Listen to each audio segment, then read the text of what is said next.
더 깊이 예수님을 체험하기를 원하는 사람 아멘. 그렇습니다. 여러분이 진정으로 아멘을 했다면 여러분은 거듭난 사람이기 때문에 그렇습니다. 거듭나기 전에는요, 예수를 믿어 하나님의 백성이 되기 전에는요, 우리 안에는 그저 예수님을 사랑한다는 말은 있었을지 모르지만 마음으로 예수님을 진짜 사랑하는 그 마음은 사실 없었는지 몰라요. 그런데 예수님을 영접하는 순간 이상한 새 본성이 우리 안에 들어온 줄 믿습니다. 이상하게 예수님을 더 알고 싶어요. 예수님을 사랑해요. 주님께 뭐 해드리는 건 없을지 몰라도 예수님을 사랑하는 마음이 우리 안에 존재한다 이 말이지. 갈망은 커져가고 주님을 향한 열정이 우리 가운데 있는 줄 믿습니다. 그래서 우리가 거듭났기 때문에 가능하다면, 할 수만 있다면 하나님의 예수님의 임재 안에 끊임없이 머물고 싶은 갈망이 우리 안에 있고요. 그리고 주님의 지혜와 능력 가운데 쉼없이 제한 없이 그 능력 가운데 살고자 하는 열망이 우리 가운데 있는 거예요. 왜? 우리가 거듭났기 때문이다. 때로는 우리가 구원의 확신이 흔들릴 때가 있죠. 그런데 당신이 구원받았다라고 하는 증거 중에 하나는요, 예수님에 대한 열정과 갈망이 일어났다는 사실이다. 다시 묻습니다. 예수님을 사랑하는 사람 아멘 하시길 바랍니다.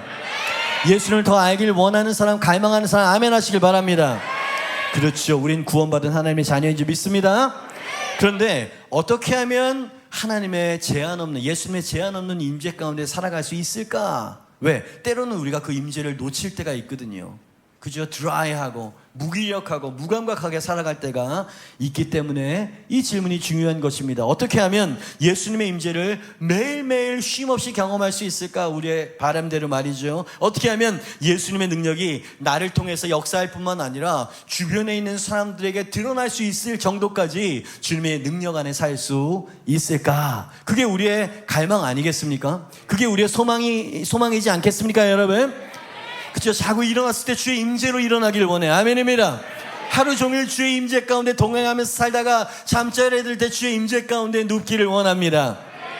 우리가 바라는 건 그거야. 그런데 왜 그렇게 되지 않는 거죠? 왜 우리는 주님의 임재 없이 한 달, 두 달, 1년을 살아간 것 같은 그런 헛헛함 가운데 살아가는 걸까? 어떻게 하면 주님의 이 임재 안에 쉼없이 끊임없이 계속 유지하면서 살아갈 수 있을까? 오늘은 이 질문의 대답을 딱 심플하게 우리가 살펴보기를 원합니다. 어떻게 하면 주님의 제한 없는 임재와 능력 가운데 살아갈 수 있느냐? 오늘 설교 제목이 그 대답이에요. 우리가 깨어질 때 그렇게 될 줄 믿습니다.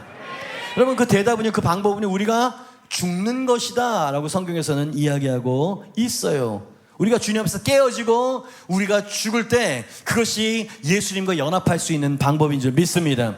예수님의 임재 안에 지속적으로 머물 수 있는 방법이 바로 깨어지는 거예요. 바로 죽는 것이라고 제가 말씀드리는 게 아니라 주님께서 우리에게 말씀하고 계시다 이 말이죠. 오늘 본 말씀은 유명한 말씀이죠. 예수님께서 한 알의 밀을 빗대어서 이 진리를 우리에게 가르쳐주고 계십니다. 다시 한번 24절 말씀을 여러분에게 읽어드리도록 하겠습니다. 내가 진실로 진실로 너희에게 이르노니, 진실로 진실로 하면 정신 바짝 차려야 되는 거예요.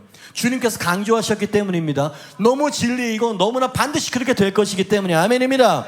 진실로 진실로 내가 너에게 진리를 말할 텐데, 한 알의 밀이 땅에 떨어져 죽지 아니하면 한 알 그대로 있고 죽으면 많은 열매를 맺게 될 거다. 아멘입니다. 한 알의 작은 밀이 땅에 떨어져 죽을 때 많은 열매를 맺게 될 것이다. 여러분, 밀알은요, 씨앗인 거예요. 씨앗 안에, 비록 작은 씨앗이지만 그 안에 많은 열매를 맺을 수 있는 생명이 그 안에 존재하고 있다 이 말이지요. 그죠? 이 작은 씨앗 안에 많은 열매, 풍성한 결실을 맺을 수 있는 생명이 그 안에 있는데, 그 생명이 바깥으로 드러나려면 어떻게 해야 됩니까? 이 씨앗이 발아라고 해야 돼. 찢겨져야 되는 거예요. 그리고 이 껍질이 죽어야만 그 안에 있는 생명이 바깥으로 나오는 법이다. 아멘입니다. 왜요? 껍데기가 지금 생명을 감싸고 있어. 이 생명의 안에 있기는 있는데, 우리가 구원받아서 예수 그리스도의 생명과 사랑과 구원이 우리 안에 있기는 있는데 이것이 바깥으로 드러나길 원한다면서요. 그죠? 그렇다면 이 껍질이 찢어지고 깨어질 때 그 안에 있는 생명이 나올 수 있게 되는 것이다. 이해가 되시면 아멘 하시길 바랍니다. 주님께서는 한 씨앗이 열매가 되어지는 아주 당연한 원리를 통해서 주님의 임재와 생명과 능력이 나올 수 있는 방법을 지금 말씀하시고 계시는 중이시라 이 말이죠. 사도 바울도 이 원리를 고린도후서 4장 7절 말씀에 이렇게 되풀이해서 이야기하고 있습니다. 우리가 이 보배를 어디? 질그릇에 가졌으니 이는 심히 큰 능력은 하나님께 있고 우리에게 있지 아니함을 알게 하려 함이라. 아멘입니다. 여러분, 방금 그 미랄에 대한 예수님의 말씀 안에 미랄, 그 씨앗 껍데기 안에 생명이 있듯이 사도 바울은 우리가 질그릇이라는 거예요. 팍삭하면 깨지기 쉬운 그 질그릇 안에 너무나 큰 보배가 담겨져 있다라고 이야기를 하는 거예요. 하나님의 생명이, 하나님의 보배가, 하나님의 임재의 씨앗이 우리 안에 있다, 이 말이지요. 그런데 우리 안에 있는 이 보배가, 이 생명이 밖으로 드러나기 위해서는 어떻게 해야 돼요? 이 질그릇이 깨어져야 된다. 아멘입니다. 껍질이 찢어져야 그 안에 있는 생명이 나오고 질그릇이 깨어져야 그 안에 있는 보배가 드러나는 법이다 라고 하는 얘기인 거죠. 이해가 되시면 아멘 하시길 바랍니다. 여러분 안에 있는 예수님을 만나 뵙고 드러나길 원하세요? 그렇다면 우리 안에 있는 어떤 껍데기가 사도 바울이 질그릇이라고 말하는 뭔가 그것을 가리고 있는 것이 깨어지고 죽어질 때 그때 우리는 임재와 생명을 맛볼 수 있게 된다는 얘기입니다. 아멘입니다. 같은 얘기를 지금 하고 있죠? 아브라함은 삶으로 그것을 경험했었던 사람이에요. 여러분, 아브라함은 복의 근원이 되었던 사람입니다. 아멘입니다. 하나님은 아브라함에게 복의 근원이 되어지는 축복, 믿음의 조상이 되어지는 축복, 밟는 모든 땅을 소유할 수 있는 축복, 하나님께서 축복을 쏟아 부어주신 바로 그런 사람이었다. 아멘입니다.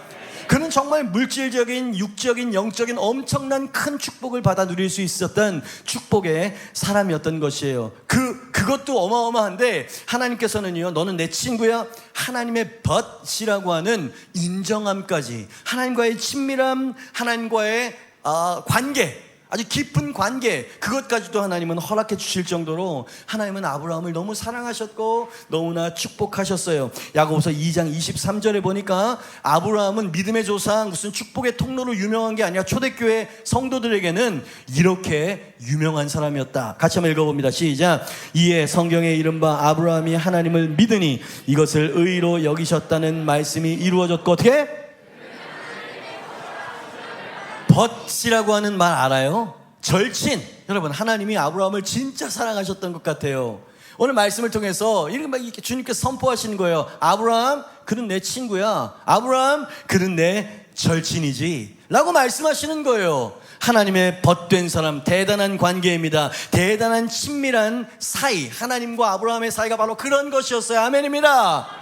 그죠? 이러한 하나님의 큰 축복을 받아 누렸던 아브라함이 어떻게 하나님의 친구가 됐는지 아십니까?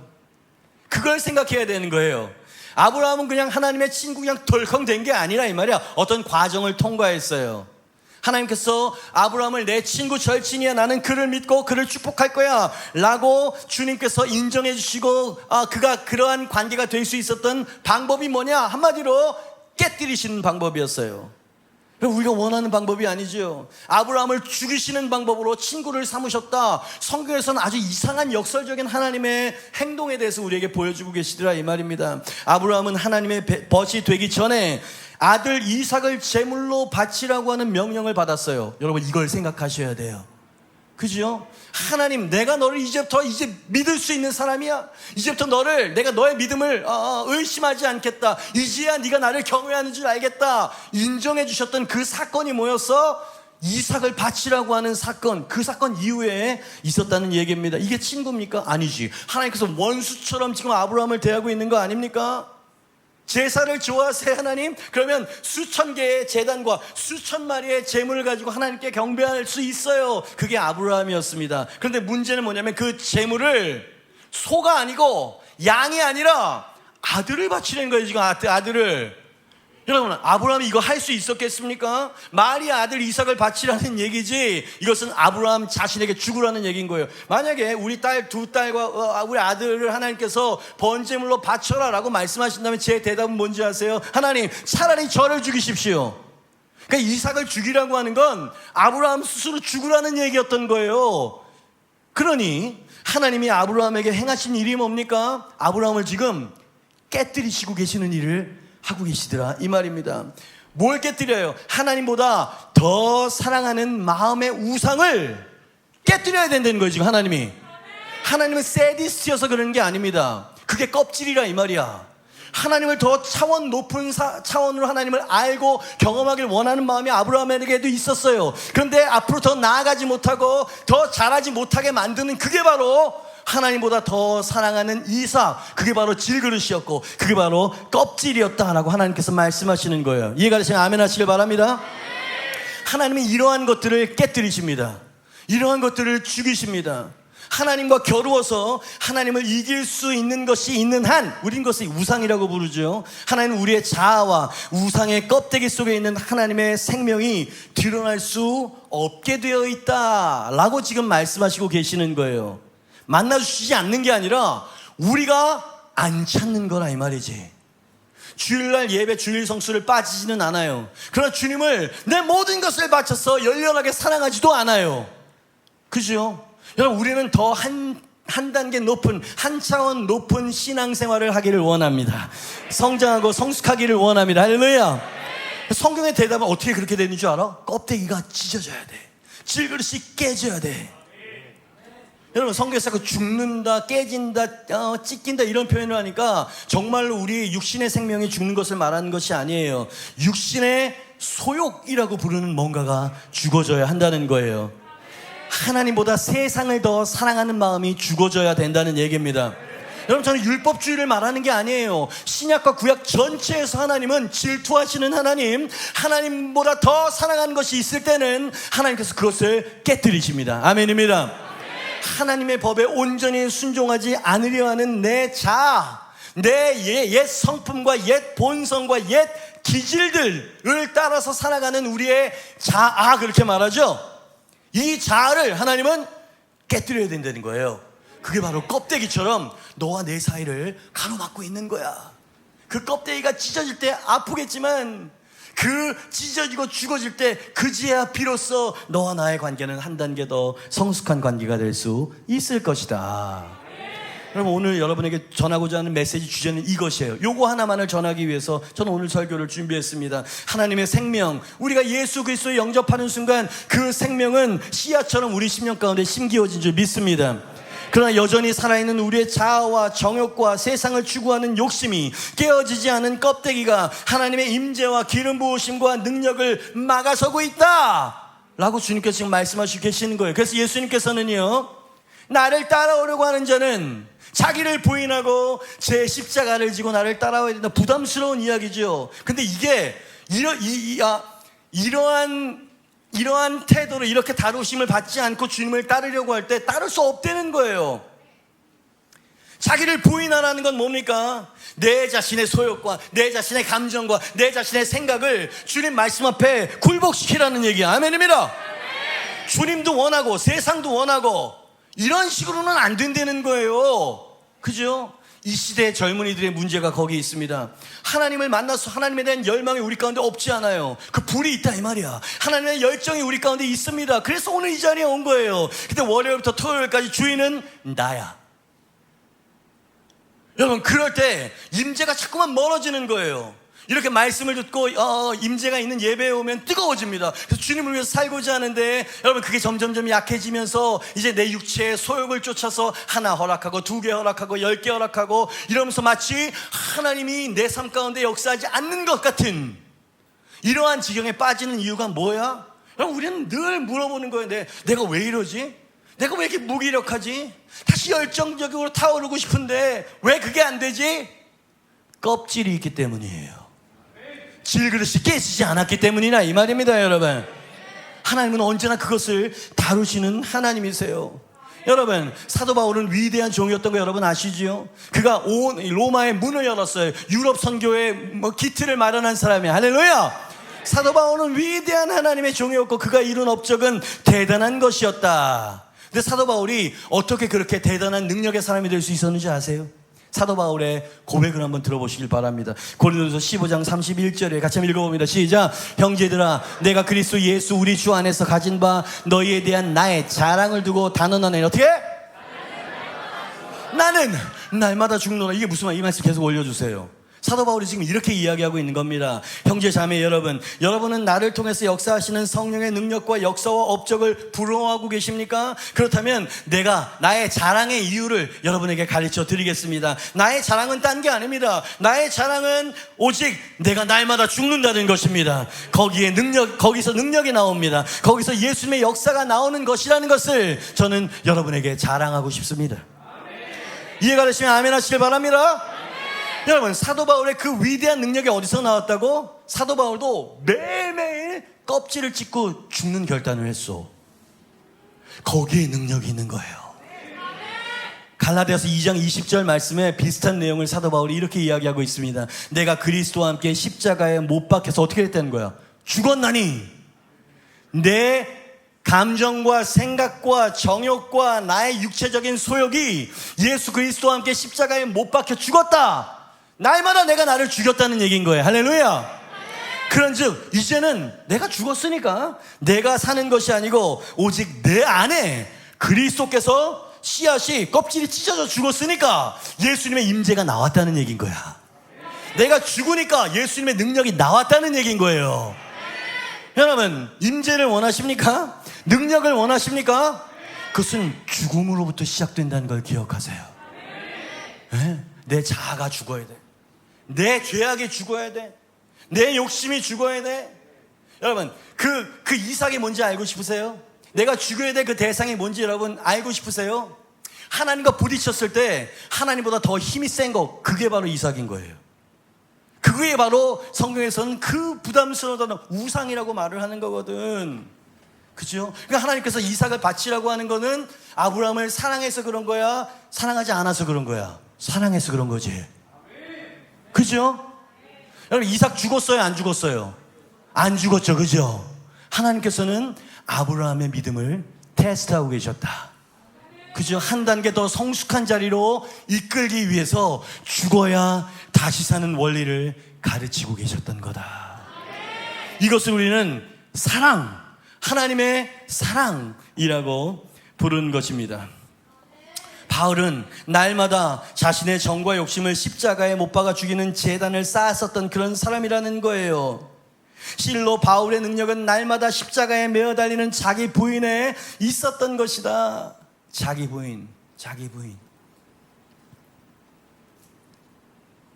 여러분, 아브라함이 바로 이 일을 했던 겁니다. 아브라함을 깨뜨리시기 위해 오셨던 하나님, 아브라함의 꿈과 소망을 죽이시기 위해서 오신 그 하나님, 그 뜻과 마음을 이해할 수는 없었지만 그는 하나님께 어떻게 했어요? 순종했다는 겁니다. 저 모리아 산에서 아들 이삭을 향해서 든 그 칼은 자기 자신을 향해서 든 칼이었던 거지. 자기 자신의 꿈을 죽이는, 자기 자신의 소망을 죽이는 그 칼을 높이 들었었던 거예요. 바로 그때 하나님의 친구가 되어질 수 있었다 라고 성경에서는 이야기하고 있는 것입니다. 바로 그때 아브라함은 한 차원 높은 믿음과 친밀함의 단계에 이를 수 있는 허락하심을 받았다는 거예요. 여러분, 아무렇게나 되는 게 아니에요. 여러분 한번 생각해봐요. 당신이 사랑에 빠졌어요. 나는 당신을 사랑합니다 라고 이야기하고 온갖 다른 여자를 사귀면서 그렇게 돌아다니는 게 이게 사랑이야? 여러분, 주님을 마음으로 사랑하는 것도 사랑하는 건데 주님께서 원하시지 않는 것을 안 하는 것도 사랑이야. 이해가 되시면 아멘 하시길 바랍니다. 그러니까 첫 번째 사랑은 우리에게 있는 거야. 예수님을 사랑하는 마음이 있다니까. 왜? 거듭났으니까. 그 생명이 우리 안에 들어왔기 때문에 주님을 알고 사랑하는 갈망이 있단 말이야. 그런데 문제는 뭐냐면 세상도 사랑해. 여러분, 이것 때문에 여러분 너무 위축당하지 마십시오. 성경에서 그것을 다루는 이유는 뭐냐면 하나님도 그러한 우리들을 아신다는 얘기인 거예요. 무슨 말인지 이해하시겠어요? 그 자리에 있기를 원하시지는 않지만 그것 때문에 하나님과의 관계가 멀어질 수 있다라고 지금 이야기하는 거 아니야? 아멘입니까? 그죠? 그래서 오늘 우리가 해야 될 것은 뭐냐면 그 자아를 죽이는 일을 해야 되는 거야. 껍질을 찢어야 되는 줄 믿습니다. 순종해야 될 줄 믿습니다. 결론이에요. 아브라함이 하나님의 이 순종하기 힘든 명령 앞에 예스라고 대답했을 때, 껍데기를 찢고 자아의 죽음에 대해서 예스라고 이야기할 때 어떤 일이 벌어졌는가를 보고 오늘 설교를 마치려고 합니다. 어떤 일이 벌어졌어요? 즉각적으로 이런 일이 일어났어요. 저는 여기서 강조하고 싶습니다. 즉각적으로 즉각적으로 이런 역사가 일어났어요. 순종하자마자 즉각적으로 창세기 22장 16절에서 18절 말씀처럼 이런 일들을 하나님께서 이루셨습니다. 제가 읽죠. 이르시되 여호와께서 이르시기를 내가 나를 가리켜 맹세하노니 네가 이같이 어떻게 행했다는 거예요? 자기의 자아를 죽였다는 얘기인 거예요. 자기의 소망을 죽였다는 얘기인 거예요. 자기의 뜻과 하나님의 뜻이 부딪혔을 때 하나님의 뜻을 선택했다는 얘기인 거예요. 아멘입니다. 네가 이같이 행하여 네 아들 네 독자라도 아끼지 아니하였은즉 어떻게 하겠다는 얘기입니까? 17절 내가 내게 큰 복을 주고 내 씨가 크게 번성하여 하늘의 별과 같고 바닷가의 모래와 같게 하리니 내 씨가 그 대적의 성문을 차지하리라. 그 다음 또 내 씨가로 말미암아 천하 만민이 복을 받으리니 이는 네가 나의 말을 생각이 아니에요. 관념이 아니에요. 주님을 사랑해요 말도 아니에요. 준행하였은즉 내 말을 준행하였은즉. 그러니까 당신은 오늘 주님께서 말씀하시는 것을 준행해야 돼요. 주님께서 말씀하시는 그 껍데기가 어떤 것인지 오늘 주님께서 인사이트를 주시고 통찰력을 주신다면 오늘 그것을 죽여야 될 줄 믿습니다. 질문이 뭐였습니까? 어떻게 하면 우리가 사랑하는 예수님의 임재에 끊임없이 머물 수 있을까?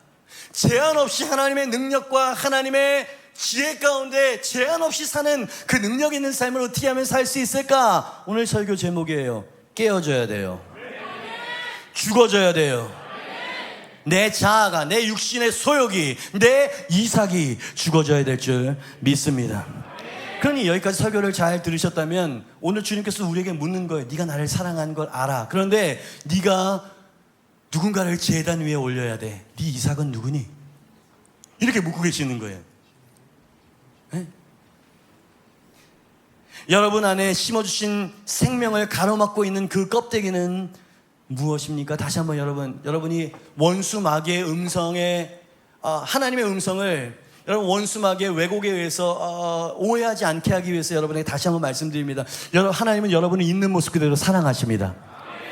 여러분을 사랑하시고 여러분 안에도 예수님을 향한 깊은 사랑이 있음을 주님께서 아십니다. 그래서 예수님을 더 알고 싶어하는 마음도 주님을 더 체험하고 깊이 있게 관계하고 싶은 열정도 당신 안에 있다는 것을 주님이 아세요. 그리고 당신이 갈등하고 있다는 것도 알고 계세요. 왜 임재가 나에게는 이렇게 메말라 있지? 왜 하나님의 생명이 내게 한 방울 해갈해 줄 수 있는 그 물방울보다도 더 없는 것처럼 느껴지지? 이 갈증도 주님께서는 알고 계신다 이 말이에요. 그리고 그 대답을 오늘 우리에게 주십니다. 뭔가 죽어야 될 게 있어. 뭔가 깨어져야 될 게 있다고. 여러분 그것을 제가 어떤 것인지 여러분에게 여러분 일일이 다 말씀드릴 수는 없어요. 그러나 성령께서 오늘 여러분에게 지금 말씀하고 계십니다. 사도 바울처럼 날마다 십자가에 달리기 위해서 그 십자가로 오르는 것, 그것이 깨어지고 다시 사는 법인 줄 믿습니다. 여러분 하나님의 승리의 원리는 언제나 그와 같아요. 죽어야 다시 사는 방법. 아멘입니다. 우리가 십자가 위에 있을 때 가장 안전하고 능력이 있는 사람들임을 믿습니다. 원수 마귀가 공격해오지만 우리가 십자가에 매달려 있을 때 그 어떤 것도 우리를 공격할 수 없는 그 자리가 바로 십자가 위인 줄 믿습니다. 십자가는 죽는 곳이에요. 내 자아가 죽는 곳이야. 내 죄악이 죽는 곳이라고. 그죠? 이 씨름에서 당신이 이긴다면 당신이 이겼다고 생각할지 모르지만 하나님과의 임재와 능력은 점점 멀어지게 될 거예요. 그러나 당신이 너무나 고통스럽지만 이삭을 주님께 바치겠다고 순종하는 순간 그때는 아프지만 바로 그때 하나님께서 너는 내 벗이야. 하나님의 임재와 기름 부으심과 축복이 당신에게 회복되어질 줄 믿습니다. 로마서 8장 35절에서 37절 말씀해 보니까 사도 바울이 이런 든든하고 은혜스러운 말씀을 주죠. 찬양팀 올라오시고요. 같이 한번 읽어봅니다. 시작. 누가 우리를 그리스도의 사랑에서 끊으리요? 환난이나 곤고나 박해나 기근이나 적신이나 위험이나 칼이랴. 기록된 바 우리가 종일 주를 위하여 죽임을 당하게 되며 도살당할 양같이 여김을 받았나이다 함과 같으니라. 그러나 이 모든 일에 우리를 사랑하시는 이로 말미암아 당신이 누군지 말씀드리지요. 당신은 어떤 것도 당신을 쓰러뜨릴 수 없는 넉넉히 이기는 자가 될 것입니다. 왜냐하면 전능하신 하나님이 당신과 함께 하시며 당신을 사랑하시는 이로 말미암아 그가 당신을 지키실 것이기 때문에 당신은 넉넉히 이기는 자가 될 줄 믿습니다. 근데 이 말씀을 얼핏 들으면 하나님이 나를 사랑하시니까 모든 시련과 고통과 공격으로부터 나를 지켜주시니 그러므로 말미암아 나는 넉넉하게 이길 거야 라고 해서 박수 치셨죠. 지금 그런 거 아니에요. 지금 다시 하나님, 저는 예수 그리스도를 믿고 하나님을 사랑하는 백성이니까 하나님 모든 시련과 고난으로부터 저를 지켜 보호해 주실 것이니 그거 말미암아 저는 넉넉히 이기는 자가 될 줄 믿습니다. 여러분 이렇게 생각해서 지금 아멘이 좀 약해졌네. 그죠? 그래서 아멘한 거 아니에요. 이 문맥을 잘 보셔야 돼요. 다시 이 말씀 처음부터 좀 올려봐 주세요. 처음부터 35절부터. 누가 우리를 그리스도의 사랑에서 그럴 수 없다는 얘기죠? 그럴 수 없다는 얘기인 거예요. 지금 환난이나 곤고나 박해나 기근이나 적실 위험이나 칼이라도 하나님의 사랑에서 끊을 수 없다는 거예요. 지금 기록된 바 우리가 종일 주를 위하여 죽임을 당하게 되며 도살당한 양같이 여김을 받았나이다 함과 같이 지금 우리가 이 고난 가운데 죽임을 당하는 이런 도살하는 양 같은 상황 가운데 순교를 각오하고 지금 예수님을 섬기고 있다는 얘기인 거 아니에요. 그런 상황에 있으나 37절 그러나 이런 상황 가운데 놓여 있지만 이 모든 일에 우리를 사랑하는 이로 말미암아 넉넉히 이기게 될 것이다 라고 말하고 있는 거예요. 여러분 우리가 넉넉하게 이길 수 있는 이유는 주님께서 이 모든 환난과 시련과 핍박을 없이 해주기 때문에 넉넉히 이기는 게 아니라 우리가 그 세상을 향해서 죽었기 때문에 영향을 받지 않는다는 얘기인 거예요. 이해가 돼? 이제 이 깊은 얘기가 이해가 돼? 여러분 초대교회 성도들에게는 시련이 있었다니까. 그런데 시련을 향해서 죽은 거예요. 이 사람들이. 시련아 와라. 내가 이 시련으로 말미암아 죽게 되어지면 나는 저 천국 본향에 갈 것이다. 여러분 죽은 자에게 기근, 배고픔이 영향을 미칠 수 있을 거라고 생각하세요? 죽은 자에게 핍박이 영향이 미쳐질 수 있을 거라고 생각하세요? 당신의 원수가 죽었어요. 그래서 이 원수를 더 갖고 싶어가지고 죽은 자를 막 때린다고 해서 아파할까요? 왜 세상에 있는 시련이 나에게 영향을 미치지 못하고 조금 불편하고 힘들 수도 있지만 내 믿음을 꺾지 못하며 하나님을 향한 나의 사랑을 주저앉히지 못하는 이유가 뭡니까? 세상을 향해서 내가 죽었기 때문이야. 살아있는 자는 물에 빠진 막 살려고 막 밟아놓는 시죠. 근데 죽은 자는 그냥 떠밀려고 하는 거야. 영향을 받지 않아. 이해가 돼요? 이게 무슨 말인지? 여러분 저는 염세적인 얘기를 하는 게 아니에요. 먼저는 죽어야 돼. 내 감정에 대해서 죽어야 돼요. 예배를 드리러 나왔는데 도저히 예배 드리고 싶은 마음이 1도 없어요. 억지로 나와는 앉아있는데 찬양할 힘이 없고 어떤 마음의 열정이 다 사라져 버렸어요. 그럼에도 불구하고 주님, 내 이 감정은 오늘 죽었습니다. 주님, 제가 할 수 있는 것은 오직 기도와 감사뿐입니다. 제가 그것을 알아요. 그래 주님, 이 잿더미 속에서도 찬양을 받아 주시옵소서. 이게 죽는 거야. 당신을 매일매일 유혹하는 모든 유혹과 모든 어떤 자극 가운데에서 하나님, 저는 오늘 죽었습니다. 여러분, 죽지 않으면 죽을 수 있도록 도와주시옵소서. 그죠? 그렇게 세상과 자아에 대해서 딱 죽어버린 사람은 유혹이 없어요. 유혹이 와도 이길 수 있어요. 그러니 당신에게 가장 필요한 건 축복이 아니에요. 당신에게 가장 주님께서 필요하다고 생각하시는 건 사실 은혜도 아니에요. 사실은 깨어지는 거예요. 나의 사랑, 나의 신부, 나의 어여쁜 자야. 세상의 풍랑과 광풍이 우리를 향해 몰려오겠지만 너가 나와 함께하는 한 절대로 누구도 너를 해할 수 없을 것이다. 그분의 손을 붙잡고 이 세상 풍랑을 파도를 같이 타는 신부. 그죠? 여러분, 우리가 죽을 때 우린 다시 살아날 줄 믿습니다. 이제는 내가 없고 오직 예수님만, 내 안에 살아계신 오직 예수님만, 찬양하며 예배하며 살리라. 내 안에 계신 오직 예수님만. 이제는 내가 산 것이 아니요 내 안에 주님이 사신 것이니. 뭐 그런 찬양 있죠, 그죠? 여러분, 제가 이 메시지를 전했지만 너무나 설명이 부족하다고 느껴져요. 그 남은 부분은 성령님이 도와주실 수 있기를 바랍니다. 중요한 것은 딱 한 가지 원리를 기억하세요. 당신이 깨어질 때, 썩어질 때, 죽어질 때 당신 안에 있는 그 생명이 다시 드러나기 시작할 것이다. 그죠? 당신의 자아는 어떤 것이에요? 당신의 이삭은 누구이며 무엇이에요?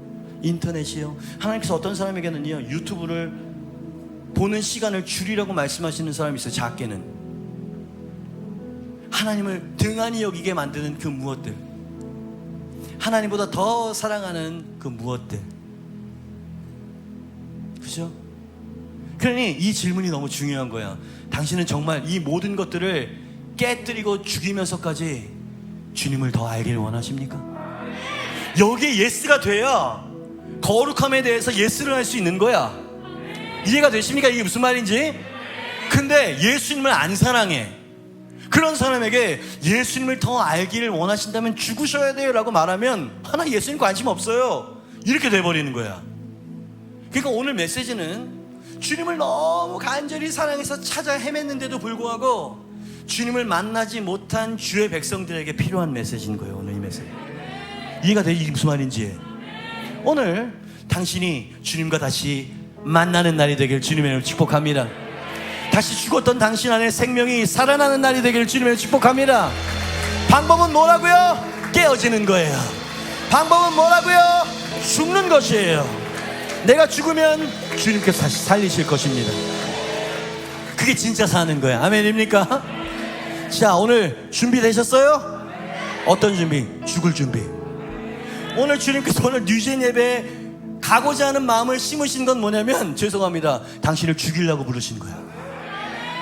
그죠? 여러분, 죽는다고 해가지고 막 고통스러운 게 아니에요. 여러분, 죄악을 너무너무 사랑하는데 이 죄악을 깨뜨리고 죽이라라고 이야기하면 그 너무너무 힘들잖아요. 근데 그게 나를 돕는 거 아니야? 암이 있는데 그냥 이 암을 도려내면 아프잖아. 왜? 이 치료 과정이 너무 힘들잖아. 내버려 둘까 그냥? 나 힘드니까 그냥 내버려 둘까 그냥? 그렇게 영원히 원수막의 먹이가 되겠지. 그러니까 자, 나를 믿어? 내가 너를 위해서 생명을 버렸다는 것을 네가 정말 믿어? 내가 시작한 일은 반드시 합력하여 선을 이룬다는 것도 믿지? 자, 그렇다면 내가 너에게 조금 수술을 할 거야. 지금 이건 너에게 도려내줘야 될 부분이거든. 내가 널 사랑하기 때문에 그렇다는 것을 넌 나중에 알게 될 거야. 나를 거부하지 말아라. 나를 피하지 말아줘. 내가 진짜 너를 아브라함으로 만들고 싶으니까, 진짜 너를 베드로 반석으로 만들고 싶으니까, 그렇다면 뭔가 깨어져야 할 거다. 뭔가 죽어야 할 거야. 그죠? 어떤 건지 잘 모르겠어요. 근데 주님께서 오늘 이 분위기를 보니까 영적인 느낌이 있어요. 어떤 사람은 오늘 죽고 다시 살게 될 것입니다. 뻗팅기지 마세요. 주님께서 어쩌면 아주 오랫동안의 영적인 침묵을 깨고 당신에게 쓱 오신 시간일지도 몰라요. 자, 내 손을 잡을래? 나는 용의가 있거든. 싫어요. 너무 아픈 거 싫다고요. 이러면 안 돼요. 그렇죠? 생글생글 거릴 수도 없어요. 왜? 주님께서는 내 과거를 오늘 정리하고 싶어 하시거든요. 그렇죠? 오늘 그 껍데기가 어떤 것이에요? 주님보다 더 강하고 셌었던 그 대상이 어떤 것이죠? 용서하지 못하는 마음도 오늘 내려놓으셔야 돼요. 하나님에 대한 원망이 있는 사람도 있어요. 짜증나. 에? 쟤에게는 저런 은사를 주고 저런 축복을 주시는데 나는 뭐야? 그 서운한 마음도 다 내려놔. 그리고 오직 하나님 앞에 내가 서는 거예요. 모두 자리에서 일어나시길 바랍니다. 이 찬양을 주님 앞에 올려드리기를 원해요. 마음으로.